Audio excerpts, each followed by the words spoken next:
Selamat datang di X Undercover. Channel ini merupakan perbincangan antara Dr. Jaya dan Pak Franky yang bertujuan untuk edukasi serta menceritakan pengalaman Dr. Jaya sebagai ahli forensik dan patologi. Sekedar informasi terkait jadwal tayang X Undercover yang akan tayang setiap hari Senin, Rabu, dan Jumat.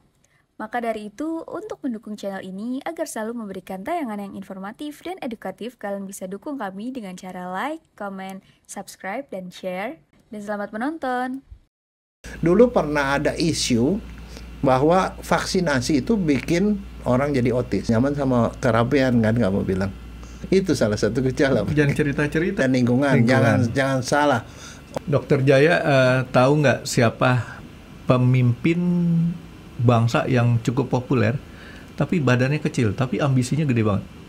Hitler sama Napoleon Bonaparte. Iya, Napoleon Bonaparte. Napoleon Bonaparte ada satu ungkapan yang bagus dari dia. Nggak tahu, Dok? Nggak. Oh, ini bagus nih. Menurut saya ungkapannya itu sangat bagus. Dia bilang begini, seekor macan, harimau, mimpin 100 ekor anjing. Apa yang terjadi?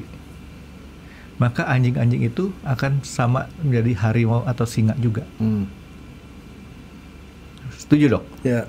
Tapi kalau 100 ekor singa dipimpin sama 1 ekor anjing, apa yang terjadi? Semuanya menggonggong. Mati, Dok. Hah? Mati. Karena itu akan menjadi sekelompok anjing. Iya, sekelompok anjing. Dan itu akan kalah terus katanya. Nggak mati, jadi anjing semua. Ya, jadi artinya sifat pemimpin ini akan mempengaruhi siapa atau bangsa yang dipimpinnya kan, Dok ya? Ya. Kira-kira Dokter Jaya tahu nggak hubungannya dengan apa yang kita mau bahas dengan tema hari ini? Nggak tahu. Emang nggak ada, Dok? Nggak ada. Jadi berarti B. Benar-benar berhubungan. Nggak ada, kebetulan aja saya lagi lihat ini ada satu tokoh bangsa, Napoleon Bonaparte, yang menurut saya sangat karismatik di Perancis ini, dan dia apapun tindakannya benar atau salah kan itu kan tergantung orang yang menilai ya. Tapi yang saya liatin rakyatnya tuh cinta sama dia, prajuritnya lah paling tidak. Prajuritnya cinta sama dia sehingga waktu dia pulang dikembalikan dari pengasingan di Pulau Elba. Sebenarnya udah nggak disambut lagi sama pemimpin Prancis saat itu, tapi yang disuruh menghentikan tentaranya itu justru malah nyambut dia. Itu hebatnya ya. Oke, nah hari ini sesuai dengan rencana kita mau bahas masalah kelainan lagi nih, Dok ya. Kelainan-kelainan yang tumbuh di perilaku orang. Gitu, Dok ya. Anak terutama, Franky. Anak. Karena di sekolah gini, kalau menurut kamu yang paling susah itu guru apa, Franky? Guru-guru tingkat apa? PAUD, TK, SD, SMP, SMA, kuliah? TK. Kenapa? Ya, Dok. Ya gini, anak makin kecil kan dia punya daya tangkapnya segala macam itu kan masih di bawah-bawah, Dok. Ya, belum terbiasa sehingga adaptasinya terhadap yang ngajarin tuh susah. Saya ingat kok, ini kasus saya ya. Tahun 70 kan saya masuk TK. Saya dianterin sama kakak saya. Sementara yang lain dianterin dan saya ditinggal. Yang lain ditungguin sama orang tuanya. Pada nangis masih. Orang tuanya kadang-kadang ngumpet di belakang tapi sembari ngintip-ngintip di jendela. Pada nangis. Tapi kalau ngebahas masalah anak, ini dokternya kan tembakannya satu nih. Apa? Ini genetik, Franky.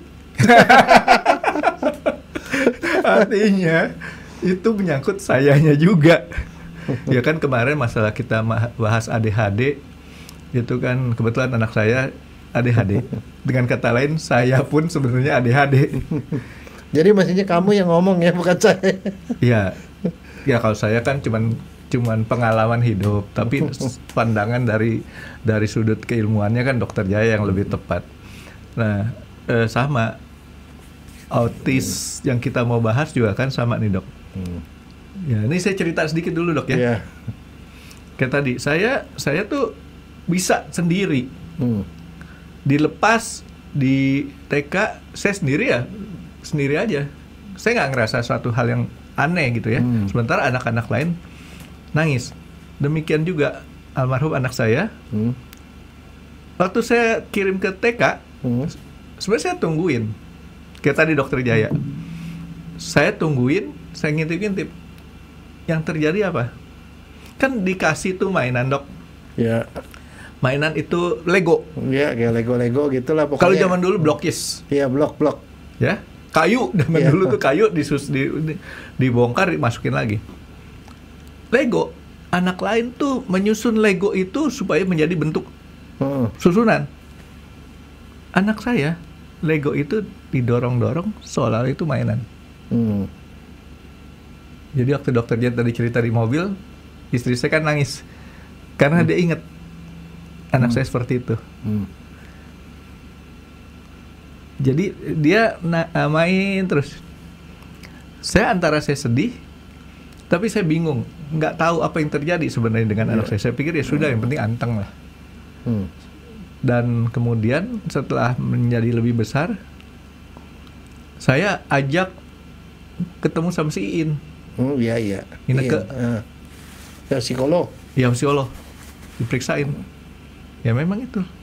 Anak saya mempunyai perbedaan, itu autis. Ya. Nah sekarang dokter Jaya sebutin deh autis itu seperti apa, dan kalau dokter Jaya Bawang itu bilang genetik, saya akuin saya mungkin juga sama kali dok, sama kayak dia, cuman dalam taraf yang saya bisa mengendalikannya dengan lebih tersamar gitu. Ya, oke.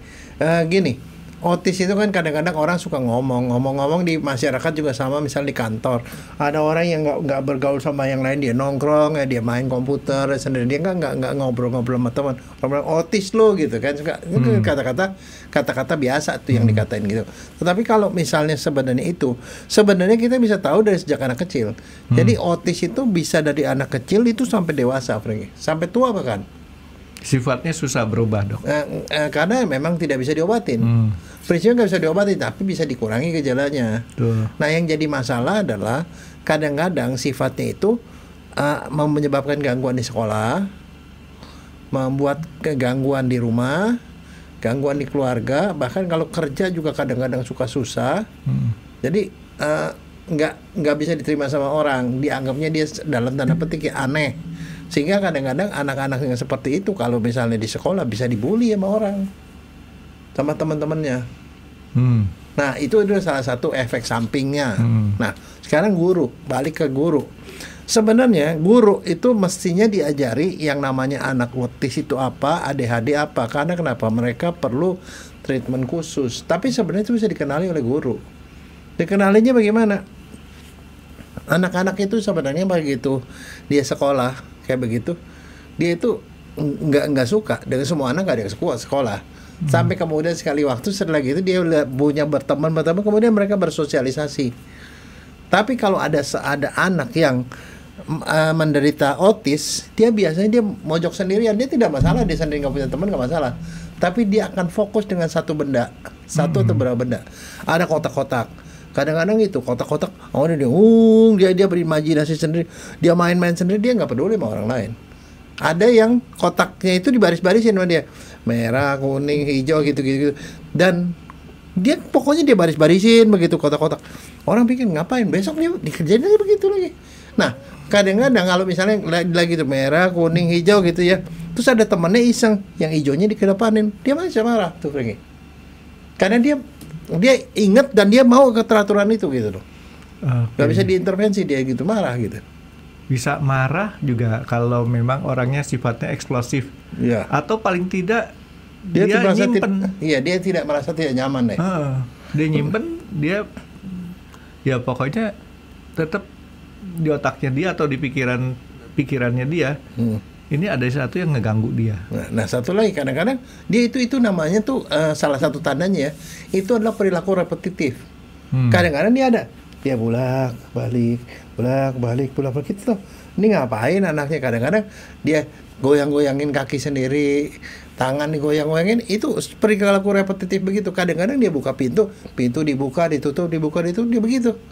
Dia merasa nyaman aja dengan itu, dan sebenarnya dia di dalam hatinya itu dia cemas, Franky. Dia melakukan itu karena cemas. Tapi kalau ada guru yang lihat anak seperti itu, anak itu nggak boleh diomongin, Franky.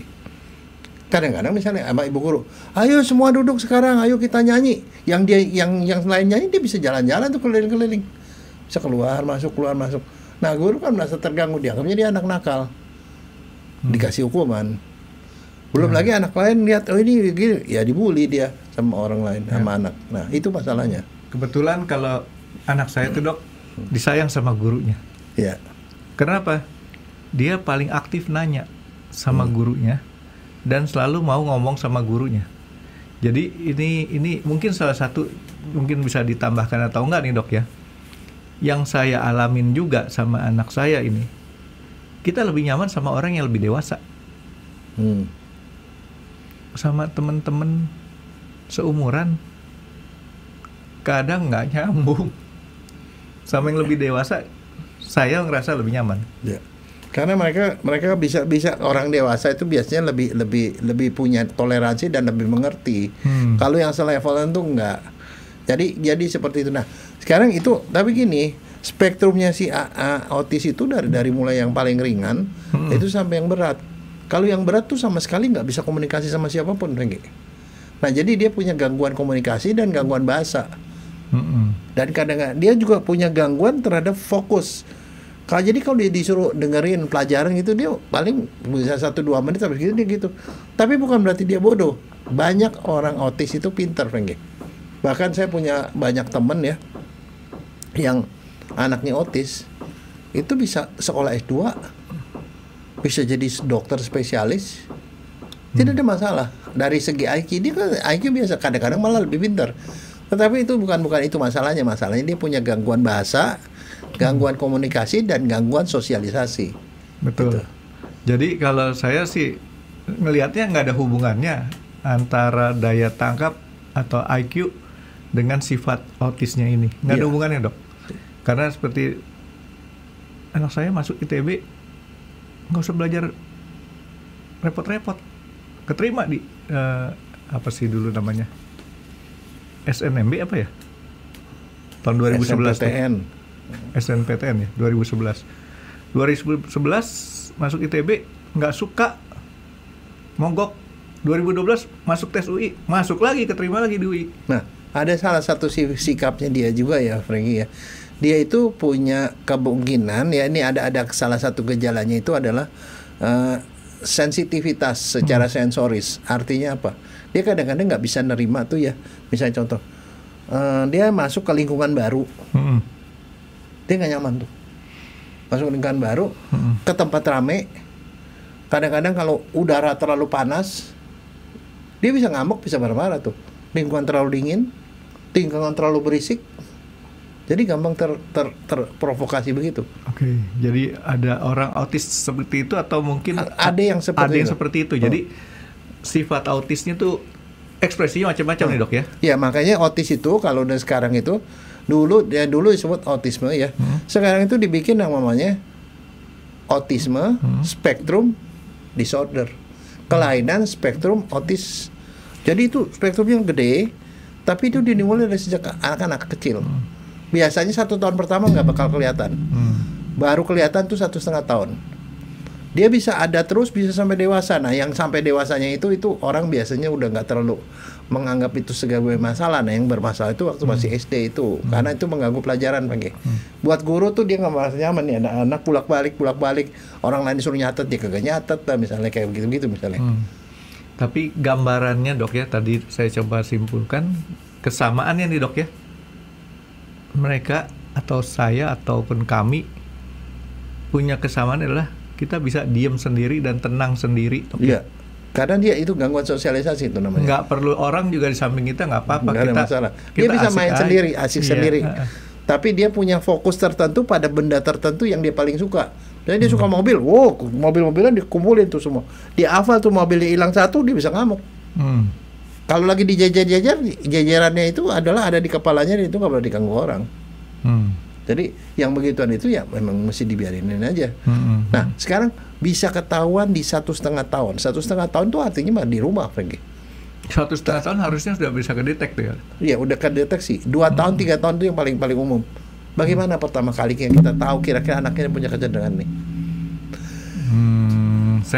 Saya sampai dia dewasa baru setelah diperiksa sama psikolog sama umur berapa tuh? Ineke, Siin SMA. Waduh, sudah ada telan. Sebenarnya dari kecil bisa. Nah, dari kecil bisa ketahuan dari mana? Kalau kita ajak ngomong, kita tatap muka dia nggak mau nambah mata kita, Franky. Beralih. Dia kalau ngelihat orang, misalnya contoh kita ajak ngomong, dia bukan ngelihatnya ke kamu, dia scanning scanning ke sekitar gitu. Dia nggak bisa menatap mata orang. Nggak bisa menatap mata orang. Kita ajakin ngomong, interaksinya itu rada kurang. Dia fokus, misalnya dia lagi main, kita ajakin ngomong, dia nggak nyautin, tapi lama-lama kalau dia nyautin pun dia tetap aja fokusnya ke situ. Jadi komunikasinya tuh ada gangguan bahasa. Pertama kosakatanya dia berkurang, nggak seperti anak seumurannya. Komunikasinya juga kurang, artinya dia nggak bisa ngomong-ngomong berdebat atau apa gitu, diajakin teka-teki apa, pokoknya dia nggak mau jawab ya, pokoknya suka dia asik sendiri begitu. Itu yang parah banget kali dok ya? Enggak, makanya kan spektrumnya mulai dari ringan sampai parah. Dari ringan sampai yang parah banget tuh kayak gitu. Ya. Jadi gangguan bahasa, gangguan komunikasi, dan gangguan sosialisasi itu 3, Franky. Dan satu lagi masalah emosional. Kalau emosional dia nggak bisa ngamuk-ngamuk. Kalau lagi panas dia ngamuk-ngamuk. Masuk ke rumah, oh kotor nih rumah, dia nggak mau, gua nggak mau masuk kayak gitu. Okay. Nah, jadi artinya sebenarnya ada sesuatu yang kita bisa tahu. Tapi yang jadi masalah bukan di situ, Franky. Yang jadi masalah adalah orang tua udah tahu anaknya ini rada beda, sama saudaranya yang lain pasti beda, sama anak-anak lain beda. Kalau dikasih tahu, mereka deny, nggak mau ngakuin. Nah, nggak mau ngakuin, enggak kok gitu. Nah, itu deny itu bahkan sampai anak dokter pun sama. Dokter sekalipun dia udah tahu gini-gini nih. Enggak, anak gue normal, nanti juga normal gitu loh.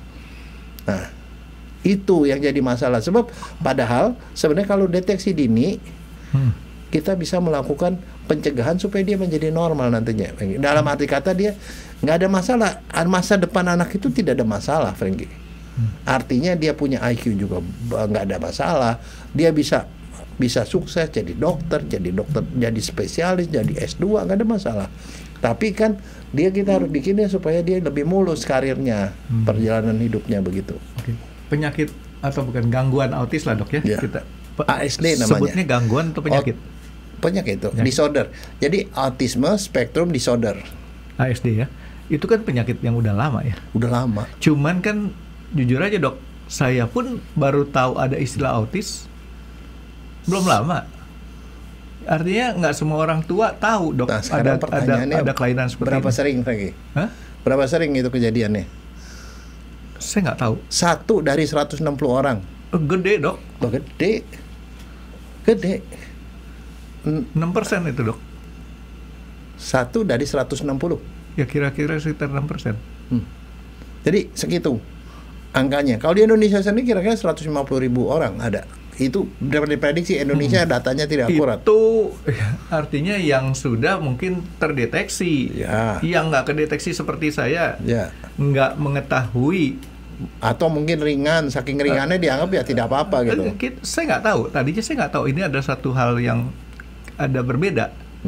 Saya pikir ya ada apa gitu kan. Tapi sebelumnya kita nggak tahu. Nah, sekarang laki perempuan? Anak saya yang laki. Laki itu 5 kali lebih banyak dari perempuan, Franky. Dan 1 itu ada urusan dengan genetik, Franky. Ya udah tahu dok, bukan tahu. Udah nebak pasti dokternya nembak lagi ke saya gitu kan. Genetik dan lingkungan, tapi genetiknya lumayan. Ini genetik, Franky. Artinya dokter Jaya, saya ngomongin masalah anak, tembakannya begini dok. 1 ke dia, 3 ke saya dok. Enggak, masalahnya itu gitu.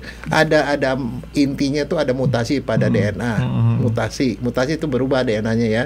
Dan masalahnya di dalam DNA itu, dia DNA yang ngatur autisme itu ada banyak gen. Banyak gen yang mengatur itu, sehingga itu sesuatu yang kompleks. Dan karena itu sifatnya DNA, yang jadi permasalahan sebenarnya kalau dari segi DNA itu tidak ada obatnya.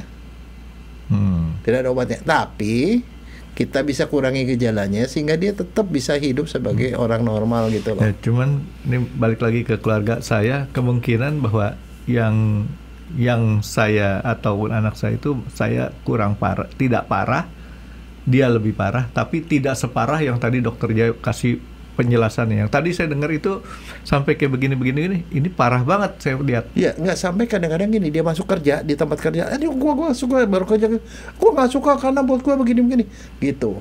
Terus kan ada kadang-kadang kalau dikerja di perusahaan ada yang kerja tim, dia nggak bisa tuh. Tapi bukan berarti dia nggak bisa itu kalau dia dikasih satu kerjaan yang bisa dikerjain, misalnya dia bagian R&D misalnya, dia bisa sukses sekali karena dia otaknya tuh cerdas gitu loh. Betul. Dia kalau yang dia suka ngerjain sendiri nggak bisa, Dok. Emang bisa. Apa juga dia bisa kerjain. Nah itu kan nanti kalau misalnya ada bos yang punya anak buah yang kelihatannya nih otis nih orang, ya nggak ada masalah, tapi jangan dikasih kerjaan yang tim. Karena nanti dia bisa konflik tuh sama tim.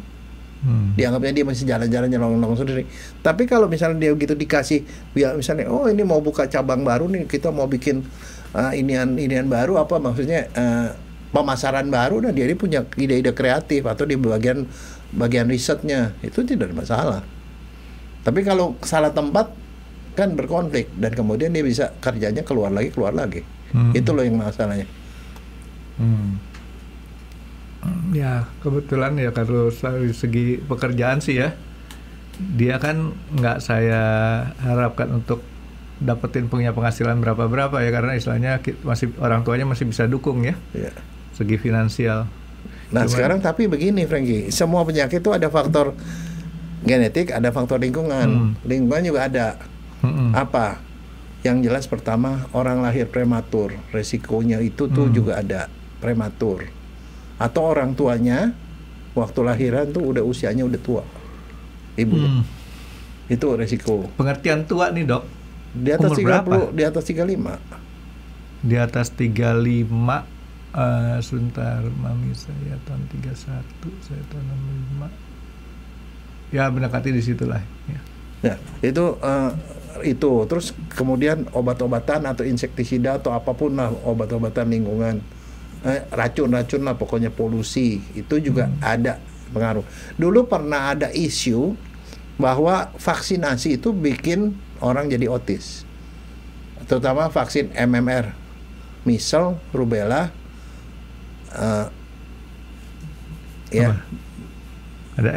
mumps, parotitis, measles sama rubella itu vaksinasi yang diinin. Tapi kemudian itu karena ada satu laporan seperti itu. Tapi kemudian begitu dilakukan penyelidikan lebih lanjut, ternyata tidak ada hubungannya.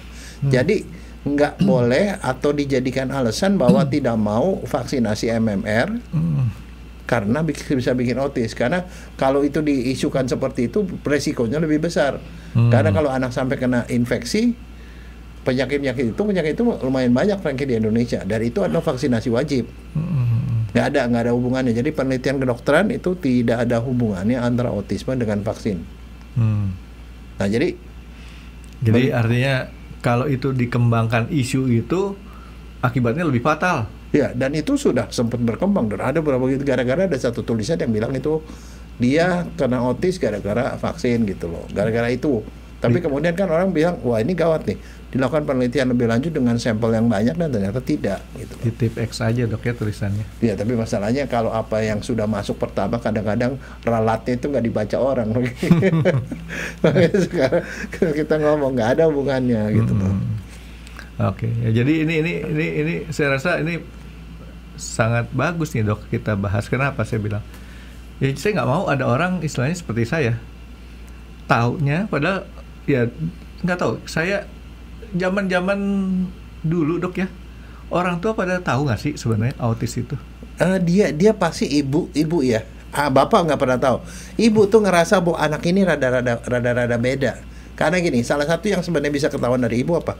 Dia kalau nanya berulang lagi. Pernah nggak dapetin orang, ketemu orang dikenal anaknya, nah ini anak saya, anaknya udah gede gitu. Dia tanya, Om ini temannya papa ya? Iya om, temannya papa satu kantor. Nggak lama kemudian dia datang lagi, Om ini siapa ya? Dokter Jaya siapa ya? Saya temannya papa kamu, gitu kan. Ditanya lagi. Repetitive behavior atau repetitive speaking itu adalah salah satu tanda. Tanda lain adalah kalau ngomong sama orang ngelihat mata sendiri, kemudian dia kemana-mana, dia nggak berani natap orang. Kosakatanya nggak bisa. Diajak main teka-teki dia nggak bisa. Jadi dia nggak kalau teka-teki kan artinya dia masih mikir kan. Ditanya mikir proses komunikasi itu nggak bisa lagi. Nah itu sebenarnya itu ibu-ibu tahu pasti ini ada sesuatu yang lain. Cuman abis begitu sama ibunya didiemin. Yang benar adalah mestinya anak itu dilatih. Tetap walaupun begitu dibatasin. Oke, kamu main ini stop. Sekarang ibu mau ngomong sama kamu. Tatap mata ibu gitu. Jadi dilatih supaya dia bisa kontak. Karena kontak itu salah satu sosialisasi utama yang gampang ketahuan sebenarnya. Ini saya mau sedikit tambahin nih dok. Yang dari dokter Jaya penjelasan itu kan boleh dibilang kan autis yang rada kompleks ya dok ya. Berat ya dok. Yang saya mau ngomong tuh artinya gini. Kebetulan kan anak saya nggak separah itu. Artinya sebenarnya kayak tadi ya, saya udah sebutin bahwa kesamaan itu sama. Bisa sendiri, ya bisa sendiri. Terus kalau yang tadi dia nggak tatapan mata sih dia bisa. Satu hal lagi adalah sosialisasi. Jadi kalau kita, yang saya mau tanya sama dokter Jaya, gejala apa yang paling ringan sehingga orang udah tahu. Kalau yang tadi tuh udah sampai berat kayak gitu, pasti semua orang udah pasti mikir ada satu hal yang berbeda. Begini, kalau soal rasa-rasa, semua ibu pasti rasa-rasa. Ibu yang punya anak lebih dari satu pasti udah tahu. Loh kalau anak kecil aja bayi aja, kalau kita ajakin ngomong muka kita dilihat kok. Dia kan bisa lihat mata kita. Itu yang paling gampang. Itu masih oke. Masih bisa. Oke. Diajakin ngomong, itu tidak bisa interaksi ngomong. Ditanya gitu kadang-kadang dia nggak mau jawab gitu, nggak jawab. Jadi lebih senang menyendiri dan dia nggak mau ngejawab. Pernah nggak dapetin anak yang sama sekali ditanya apapun dia nggak mau jawab? Nah itu gejala paling gampang. Tapi kembali lagi, karena mulai spektrum dari ringan sampai berat, itu jangan diagnosis sendiri. Jadi kalau udah lihat ada anak seperti itu, itu gangguan tumbuh kembang termasuk ya. Kayak gituan, ya bawalah ke dokter anak. Dokter anak tahu kok. Nggak mesti psikolog kayak kamu tuh baru ketahuan dari psikolog. Tapi kalau dibawa ke dokter anak, ke psikiater atau psikolog, mereka pasti tahu. Mereka udah rasa-rasa, dia lihat dengan diagnosisnya tuh bukan dengan periksa lab segala macam, enggak. Lihat aja nih di kelas anak ini gimana aktivitasnya. Oh dia main-main sendiri, dia baris-baris sendiri, dia jalan-jalan sendiri. Dari situ aja orang udah bisa tahu. Diajak ngomong beberapa kali dia udah tahu. Diagnosisnya dari itu. Dari pengamatan dan komunikasi sama orang itu dan komunikasi dia dengan lingkungan.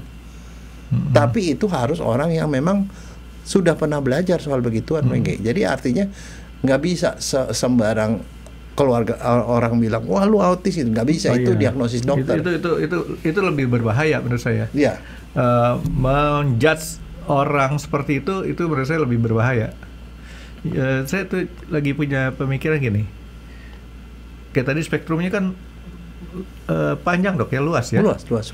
Yang saya mau tahu artinya tuh yang paling ringan gejala itu dimulai dari apa nih dok? Agak susah kali dok ya? Bukan, yang paling ringan gampang. Itu gangguan tuh sebenarnya cuma tiga doang, Franky. Gangguan bahasa, kosakatanya dia lebih sedikit. Gangguan komunikasi itu artinya tanya jawab begini, nggak bisa komunikasi. Termasuk tatap muka itu, mandang mata itu komunikasi. Dan satu lagi gangguan sosialisasi, dia nggak bisa bersosialisasi dengan teman. Itu gampang kelihatan, Franky. Itu yang paling ringan. Kalau pada saat teman-teman pada ngumpul, ketawa-ketawa lagi istirahat, dia nongkrong sendiri di situ nulis-nulis, gambar-gambar.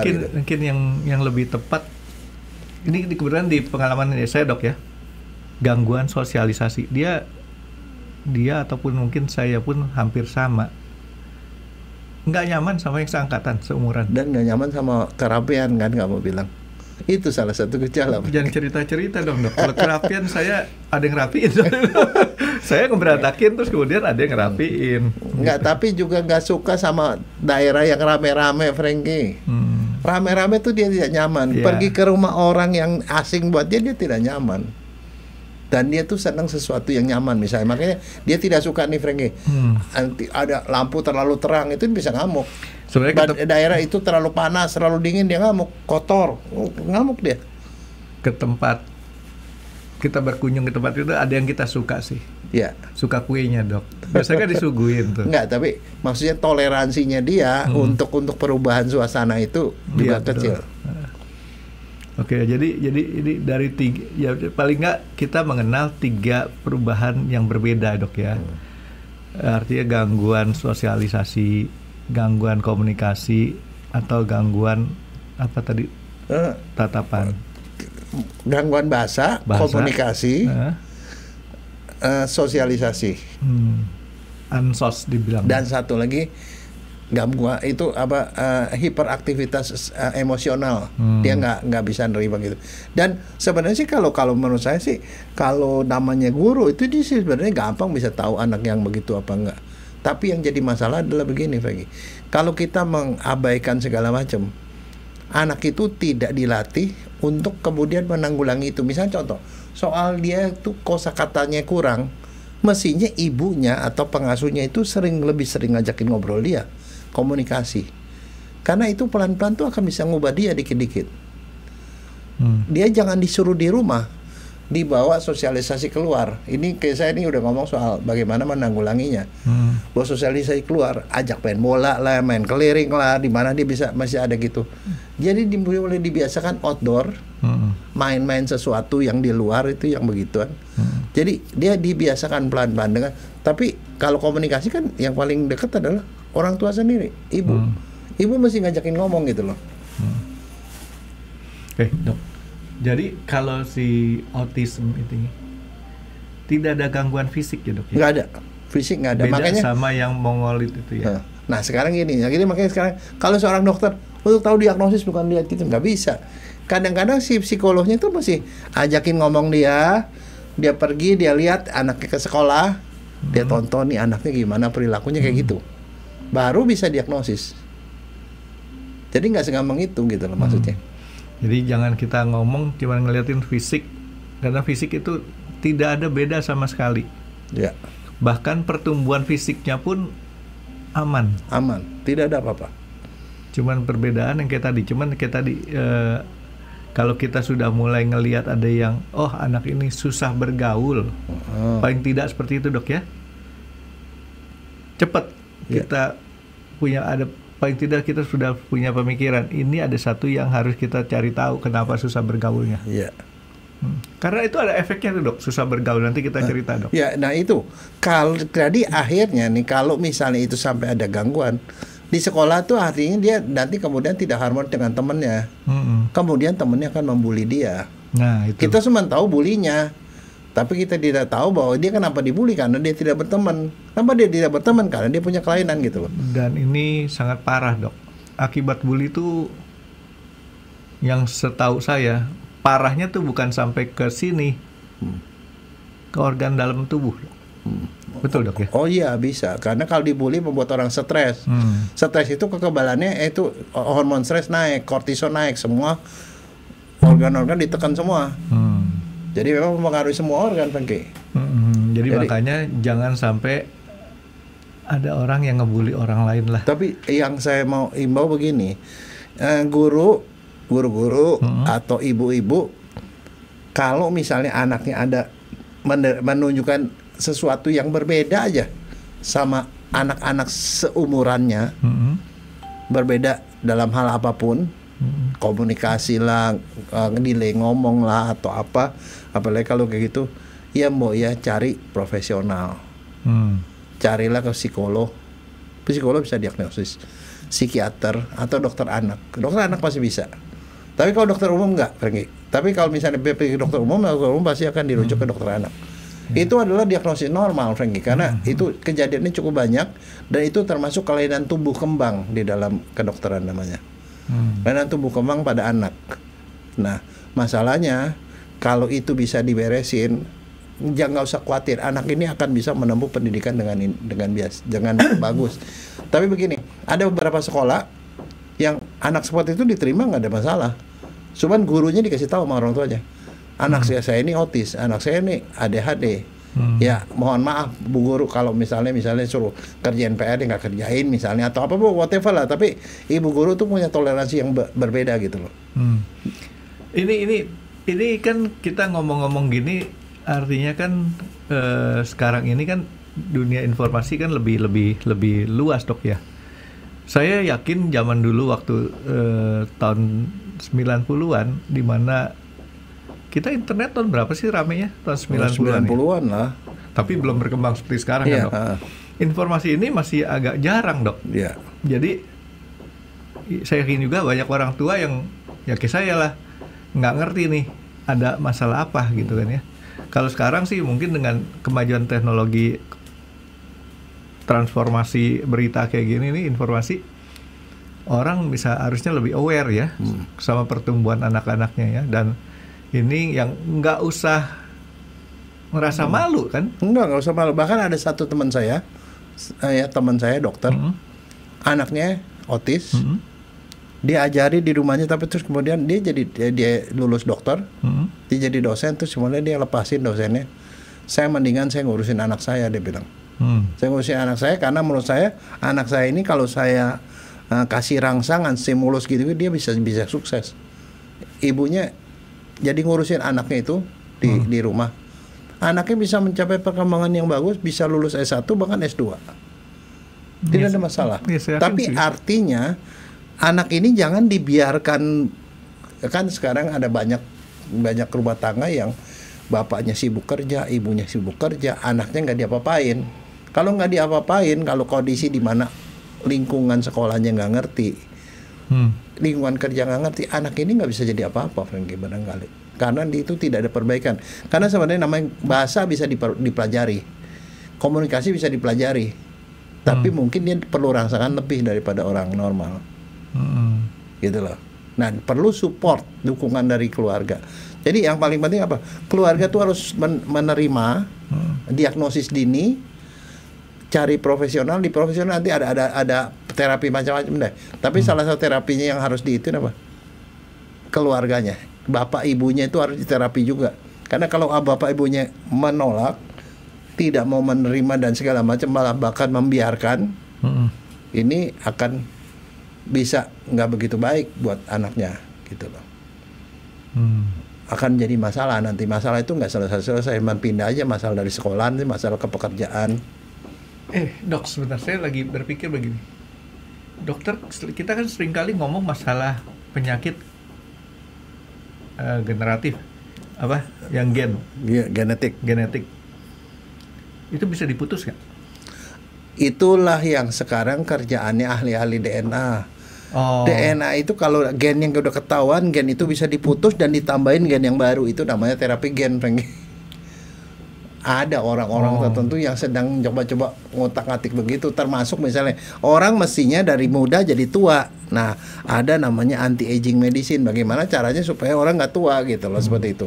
Termasuk orang ada gen jelek, ini gennya diperbaiki. Berarti sesuatu yang dulu nggak boleh, nggak bisa, nanti ke depan bisa. Berarti bisa aja saya lumayan bagus lah, Dok ya.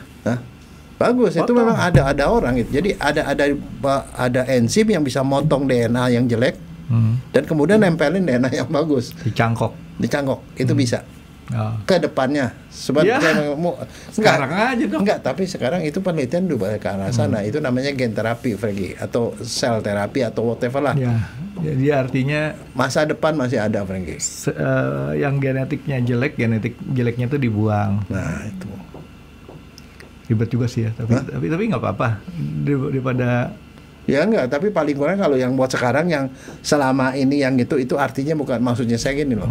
Kalau ada orang tua yang anaknya otis, jangan merasa putus asa atau jangan apa, itu masih bisa diperbaiki dan dia tidak ada masalah dengan masa depan. Cuman kita perlu toleransi dan support terhadap dia gitu. Dan satu lagi, kita kadang-kadang nih Dok ya, itu yang tadi dokter perilaku yang berbedanya itu kan 3 ya. Jangan tunggu 3-tiganya timbul ya, Dok. Salah satunya udah cukup ya. Soalnya kalau enggak nanti nyesel juga tuh. Kayak saya nyeselnya setengah mati. Ya udah gede dan akhirnya kan Ya akhirnya ujungnya orang ngomong gitu ya terpaksa kamu udah terima lah. Tapi saya sih nggak ada masalah anak saya seperti itu ya. Tapi jangan salah loh, ada orang yang udah didiagnosis gitu dia kagak bisa terima. Nggak. Kalau saya sih gini, apapun ya terhadap kondisi saya, keluarga saya atau orang yang dekat saya, ya kita nggak bisa bilang nggak terima. Saya udah terbiasa dengan istilahnya, saya polidaktili kan. Ya kalau saya nggak terima ya kan dari dulu saya udah buang tuh jari keenam saya. Tapi cuman problemnya adalah kita jangan sampai kita nggak aware gitu dengan atau itu bahkan kita. Bikin kamu jadi down, kamu merasa minder barangkali ya. Itu kan bisa efek yang lain. Efek itu bisa macam-macam mereka. Bisa nggak nerima dan segala macam. Tapi kan saya kan nanya, ada nggak keluarga kamu yang gitu? Ada. Oh kalau gitu yang diajari mas saya bener. Polidaktili itu turunan juga Pak. Kita saya mau potong gennya dok. Ya, oke ya. Jadi artinya di sini yang penting kita kalau kita sudah mengetahui ada yang berbeda ya dok ya. Salah satu aja itu anjuran dokter Jaya, kita pergi ke tempat profesional itu walaupun tidak menyembuhkan tapi istilahnya tidak membuat dia berkembang jadi lebih jauh. Ya. Begitu dok ya. Soalnya begini Franky, ada beberapa ya yang autisnya yang sampai parah. Itu ada yang sampai mengganggu aktivitas sama sekali mengganggu, itu harus dikasih obat. Itu yang jadi masalah. Yang kedua itu kadang-kadang dia masuk ke satu lingkungan yang dia nggak bisa, bukan cuma dia nggak suka tapi dia panik, itu menjerit-jerit, tantrum, ngamuk begitu. Nah kayak gitu. Tantrum apa ya? Tantrum itu ngamuk. Yang kayak begitu kan perlu terapi dokter. Tapi pada umumnya dokter tidak lakukan itu.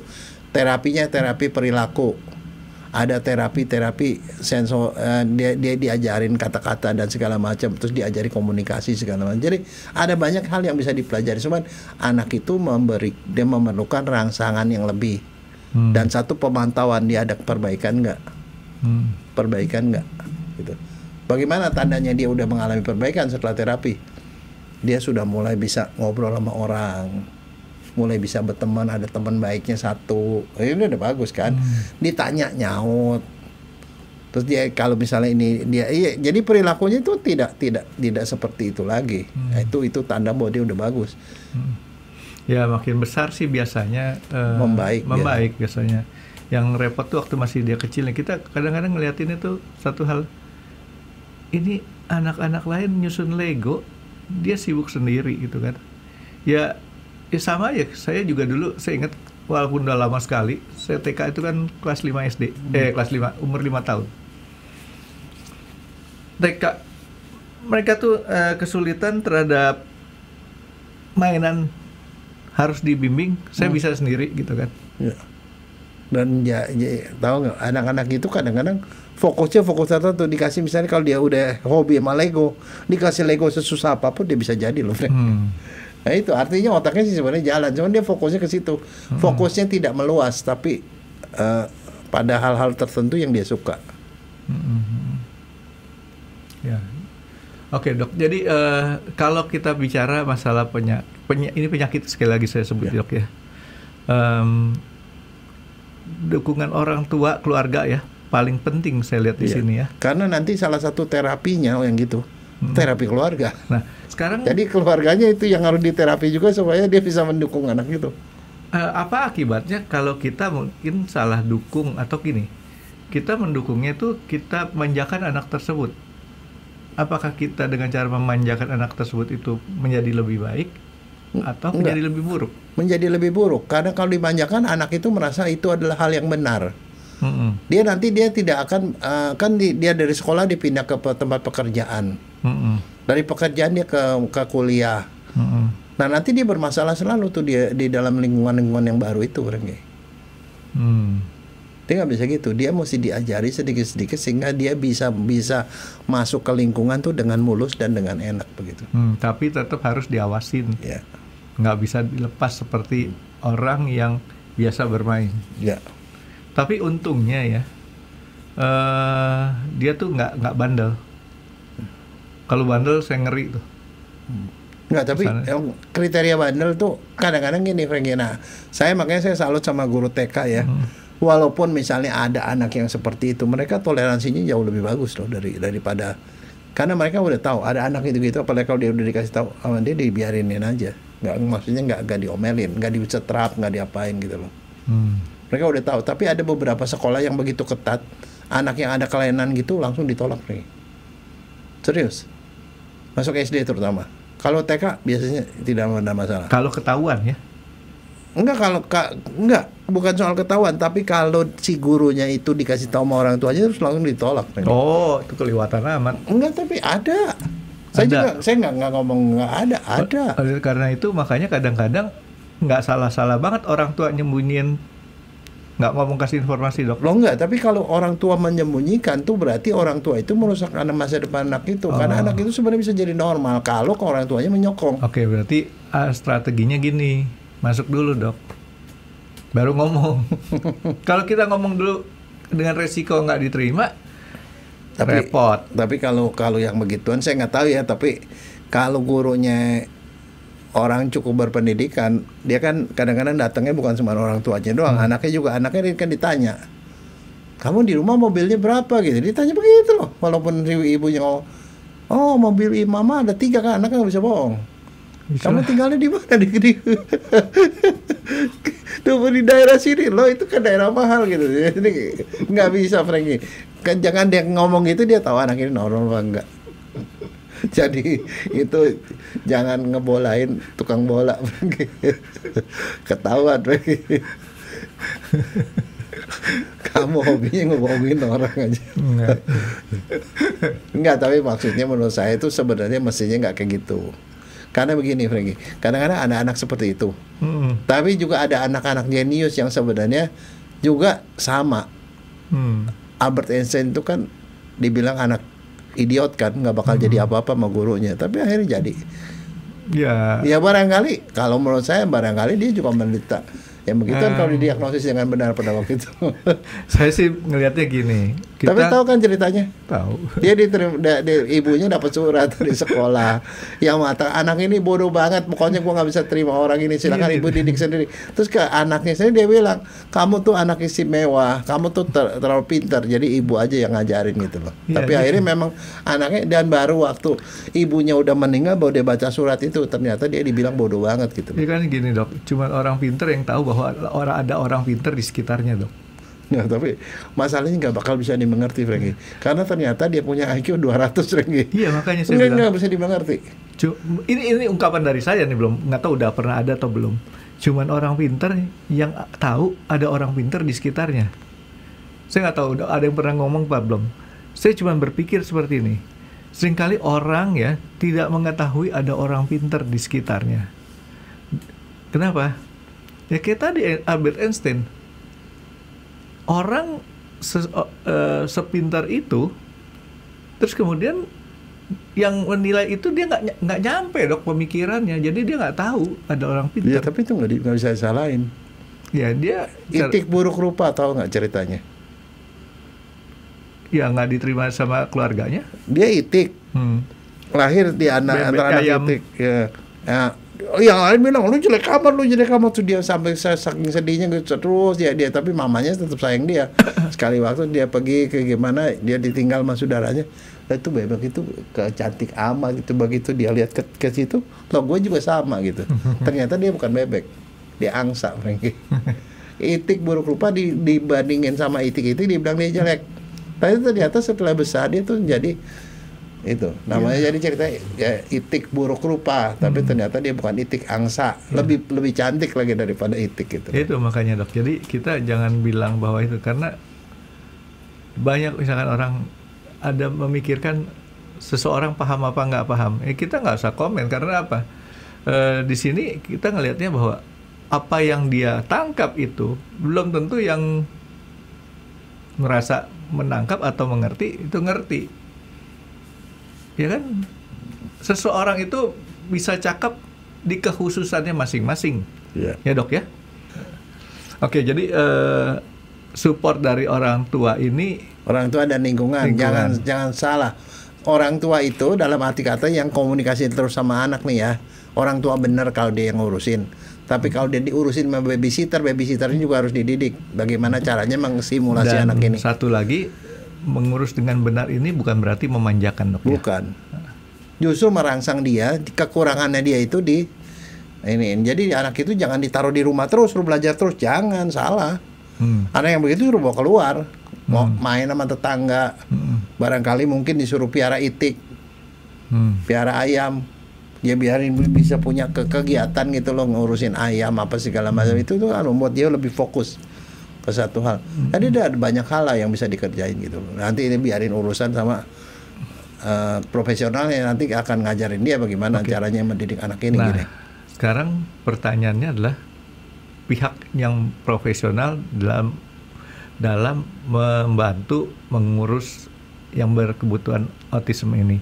Ini cukup sampai psikolog aja kan, Dok? Nggak perlu sampai psikiater? Enggak, psikolog bisa, psikiater bisa, dokter anak bisa. Mereka diajari itu, diajari mendiagnosis, diajari bagaimana cara menanganinya. Tapi kalau cuman dokter umum saja, kita tidak dibekali ilmu itu. Paling ilmu mendiagnosis kayaknya ini otis, akan dikasih ke dokter spesialis anak. Itu spesialis anak pun itu kan sekarang tuh kalau ke dokter tuh udah begitu spesialisasi. Ada spesialis anak ahli tumbuh kembang, ahli tumbuh kembang pasti bisa. Tapi spesialis anak tapi anaknya anak neurologi, spesialis anak tapi khusus untuk saraf anak. Ya mungkin dia nggak terlalu ahli di bidang itu, dalam itu. Jadi nanti biasanya di sini dia akan mencari sendiri ahlinya yang mana. Dokter spesialis anak saja, tapi yang banyak menangani kasus otis ya juga ada. Itu mereka lebih psikologi pun psikologi anak ya, Dok ya? Iya, psikologi anak. Dan yang lebih khusus lagi psikologi anak yang banyak menangani masalah anak-anak otis. Itu dia pasti lebih jago lagi nanganinnya gitu loh. Tapi cari orang profesional deh pokoknya intinya itu. Ya, jadi artinya sedini mungkin kita harus tahu, Dok ya. Jadi orang tua kalau pas misalnya sama anak, sering-seringlah komunikasi sama anak diajakin ngobrol, disuruh ajarin tatap muka, lihat mata ibu, lihat mata ibu, ngobrol gitu loh, ngobrol, biarin dia berani ini. Karena kalau dia udah nggak berani natap mata itu berarti ada sesuatu juga. Sekarang kecenderungan bahwa nyaman sama yang lebih tua, nggak ada masalah. Itu artinya kecenderungan ini umum nggak untuk seorang yang umum autis? Karena yang tua tuh pasti lebih mengerti. Makanya seorang ibu tuh punya hak untuk ngomong gini, kamu stop dulu main, ngomong sama ibu. Sekarang ibunya nanya, kamu harus jawab gitu. Nah itu termasuk salah satu tuh fungsinya tuh ngalihin dia supaya dia bisa belajar komunikasi. Dan yang bisa masak itu kan ibunya atau babysitternya. Makanya kalau saya bilang kalau anak diasuh sama babysitter, jangan diasuh sama pembantu. Tahu bedanya babysitter sama pembantu? Ya babysitter kan ngurusin anak doang, Dok. Kalau pembantu kan ngurusin yang di luar anak. Bukan itu masalahnya, ini mereka pendidikannya beda, Frankie. Kalau untuk jadi babysitter diajari kalau ngurusin anak begini, ini makannya gini. Ngomong nih babysitter beneran nih, Dok ya. Iya. Karena zaman dulu, Dok, dokter tahu kan? Zaman dulu mungkin dokter paham juga, banyak yayasan babysitter adalah pembantu yang dikasih baju suster. Tidak, sekarang itu nggak begitu. Ya. Babysitter itu kalau yang namanya babysitter gajinya lebih gede. Oh jelas. Dia diajarin sama dokter anak. Mungkin ada dokter anaknya, ada orang segala macam. Kalau anak itu menyusunya tuh sekian kali, kasihnya sekian begini. Diajarin, Frankie, bahwa anak itu kalau begini, misalnya makan tuh harus duduk di meja itu. Mereka yang ngajari segala. Jadi mereka punya keahlian untuk menjadi babysitter. Jadi jangan menghemat ya uang. Misalnya orang nih kaya nih, satu anak dikasih babysitter, tapi babysitter itu pembantu yang dipakai baju babysitter. Ya, nah itu kan sama aja tidak membantu. Sebenarnya bukan menghemat. Kadang-kadang kita kalau nggak mengerti bagaimana kriteria babysitter bisa dikasih seperti itu. Ya. Jadi kitanya sendiri harus ngerti bahwa kita keluar uang lebih untuk satu hal yang memang dapatnya kualitas yang lebih baik daripada sekedar asisten rumah tangga. Ya betul. Gitu kan? Dan dia khusus mengurusi anak itu. Dan dia itu yang ngajarin itu. Saya dulu beruntung ya, anak saya semua dapat babysitternya kan dites dulu sama istri saya begini. Jadi babysitter itu bisa baca tulis karena dia mesti ngawasin anak saya punya lagi bikin PR kan. Bisa bikinin PR-nya. Nah, Enggak, dia harus bisa baca tulis supaya dia bisa ngajarin. Istri saya bahkan bilang begini, pokoknya nih dia belum bisa baca nih ya, kamu ajari sampai dia bisa baca, sampai dia bisa ngitung. Kamu gini, jam sekian kamu harus anaknya bikin PR, jam sekian tuh boleh nonton TV, jam sekian tidur, kayak gitu. Istri saya nggak ngatur begitu. Sampai masak makan, dia nggak dilepas ke babysitter. Istri saya yang nentuin makanan ini, istri saya yang masakin, kasih dia ke situ, dia suruh nyuapin. Dan istri saya yang ngawasin, oh di benar kerjanya baru ditinggal. Jadi artinya itu diawasi begitu. Semua kalau anak yang otis ini nggak ditangani dengan benar seperti itu, bisa jadi sama babysitter malah digaplokin lagi. Betul, serius. Ya, makanya harus cari babysitter di tempat pendidikan babysitter yang benar. Ya. Jangan ya sampai istilahnya sekedar babysitteran. Ya. Mendingan cari pembantu yang pintar sekalian kalau saya memang. Iya, karena kan kita memang kasih gaji dia lebih gede. Iya. Ya kalau perlu dikhususin dulu, Frankie. Ini anak ini berkebutuhan khusus, kamu harus perlakuan dia seperti gini. Itu kalau ya, yang terbaik dia adalah orang tuanya yang ngasuh. Tapi kan seringkali ini anak-anak otis ini adalah orang tua yang high class, Frankie. Dokter gigi, direktur, apa segala macam yang kemudian tidak punya kesempatan tuh untuk ngasuh anak sendiri.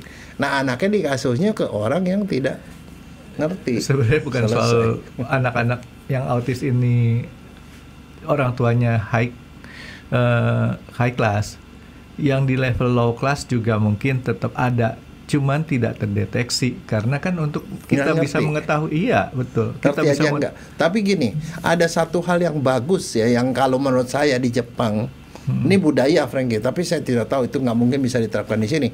Kalau di Jepang itu ada budaya bahwa kalau orang sudah kawin, istri itu tidak boleh kerja. Karena istri kerja itu menunjukkan suaminya income-nya nggak cukup. Malu suaminya. Jadi di Jepang pendidikan anak-anak perempuan sendiri pun itu sampai kuliah, Frankie. Tapi begitu dia kawin dengan seorang pria, dia jadi ibu rumah tangga. Punya anak, dia terpaksa ngasuh anak. Salah satu masalah adalah kalau gaji babysitter mahal. Komori itu mahal babysitter. Jadi dia ngurus anak sendiri. Kamu kebayang nggak? Seorang anak di Jepang itu diurus oleh seorang ibu yang sarjana. Anak itu jadi pintar karena yang ngajarin sarjana. Tapi di negara tertentu bapaknya profesor, ibunya profesor, anaknya yang ngurusin pembantu yang dikasih baju babysitter. Pembantunya buta huruf. Nah, sampai sekali waktu ini ada satu yang aneh nih gini. Saya pernah ketemu orang bule tinggal di Indonesia, punya anaknya gede. Ya nggak tahu istrinya ada apa nggak, saya nggak tahu. Ketemu anaknya sih kan ngomong bahasa Inggris sama bapaknya, sama anaknya saya ngomong bahasa Inggris. Ya dia bahasa Inggris ya bisa bahasa Inggris. Tapi dia bilang saya tidak lancar bahasa Inggris. Loh, kamu lancarnya bahasa apa gitu? Bahasa Jawa aja katanya. Lah pembantunya orang Jawa, dia diajarin bahasa Jawa dari kecil. Lah senangnya makanan. Tapi nggak jelek kan, Dok? Enggak, bukan soal jelek. Karena banyak orang Inggris nggak bisa ngomong Jawa, Dok. Loh iya, kayak kalau mau manyi juga bahasa Jawanya jago mereka. Enggak, tapi maksudnya saya bukan begitu. Tapi seringkali ya, di model kayak begitu, bagaimana anak ini kan sebenarnya otaknya itu sudah berkembang pesat tuh 5 tahun pertama. Dia tuh seperti spons. Dia menyerap ilmu dari lingkungan tuh 5 tahun pertama. Jadi alangkah baiknya 5 tahun pertama tuh ibu tuh intensif itu memasukkan nilai-nilai, memasukkan adat istiadat, karakter segala macam terhadap anak dari dirinya sendiri. Betapa baiknya kalau seorang yang berpendidikan menurunkan itu pada anaknya, dan bukan malah memberikan anaknya pada orang, diajari oleh orang yang barangkali pendidikan cuma SD atau tidak berpendidikan sama sekali, dan kemudian dia punya adat istiadat yang berbeda, dan bagaimana kita bisa mengharapkan dia jadi sama kayak kita gitu loh, maksudnya saya. Jadi orang tua itu nggak boleh lepas 100% pendidikan anaknya dengan dikasih ke babysitter. Apalagi kalau babysitternya itu adalah pembantu yang dipakein baju babysitter, dikasih tugas babysitter, tanpa dia punya pengetahuan bagaimana caranya memberikan gizi yang baik pada anak. Bayangin nggak anak yang mungkin dikasih makanan yang tidak bergizi karena kalau orang tuanya nggak mau tahu. Ya itu termasuk salah satunya. Tapi kalau untuk yang masalah otis, anak ini di mata orang normal kelihatannya seperti anak nakal, nggak mau nurut dan segala macam, dan dia itu bisa dibully sama pembantunya atau babysitternya. Kalau mereka tuh nggak punya pengetahuan dan dia mengerti, itu sama aja anak otis ditaruh di sekolahan yang gurunya nggak ngerti gituan, karena anak ini kan menjadi anak yang akan dikasih nilai jelek sama gurunya. Oh, itu ya nggak disiplin lah segala macam. Kalau soal nilai mah tergantung orang tuanya, Dok. Kenapa? Jangan kasih tahu rahasia yang jelek. Enggak, tapi maksudnya anak tuh kalau kadang-kadang suka susah. Kalau anak udah dicap jelek sama guru, itu dia sebaik apapun tak kelihatan nilainya jadi jelek lagi. Itu masalahnya. Ya. Oke, Dok. Jadi intinya saya cuma nangkepnya sama Dokter Jaya itu artinya kita autis ini harus kita pahamin ya, Dok ya. Semakin ke generasi sekarang ini autis itu bukannya Indonesia tuh sedikit saya rasa, tapi memang belum muncul gitu kira-kira, Dok ya. Karena untuk mendeteksi autis ini perlu dideteksi sama ahli. Kita cuma baru bisa merabanya doang. Nah, tadi Dokter Jaya udah kasih tahu merabanya dari mana dan betulinnya sesegera mungkin gitu. Dan satu tadi kalau frekuensinya 1 dari 160, ada satu TK misalnya 3 kelas 50 tuh udah ada 1 atau 2 Frankie yang autis, kan itu jadi masalah sih. Dan ya karena autis ini spektrumnya besar, ya kita kalau misalkan kita adanya di spektrum yang rendah ya boleh dibilang lebih tersamar lah, Dok ya. Dan nggak terlalu memalukan lah ya. Dan ini nggak malu-malu bener ya. Cuman orang nggak bisa nerima gitu aja kadang-kadang, ya, Dok ya. Jangan dianggap memalukan, tapi memang orang banyak yang nggak bisa nerima karena dianggapnya ini satu hal yang aneh. Tapi kayak tadi saya bilang, cuman orang pintar yang tahu ada orang pintar di sebelahnya. Iya kan? Yang lainnya nggak ngerti. Oke, Dok. Ada yang lain nggak, Dok? Nah, sekarang saya mau tanya sama Dokter Jaya, ini apa, Dok? Itu tergantung kamu ada di mana. Kalau di Jepang namanya itu mochi, Frankie. Mochi itu dari beras ditumbuk sampai halus. Dokter Jaya bisa diurutin nggak? Coba, Dok. Diurutin? Ya sama aja diurut begini atau begini sama aja, Frankie. Nggak diurutin. Kalau dijajar-jajarin? Jajarin, kalau begini dijajarin itu jadi kereta, Frank. Autis juga. Ya, tapi kalau di Indonesia namanya uli.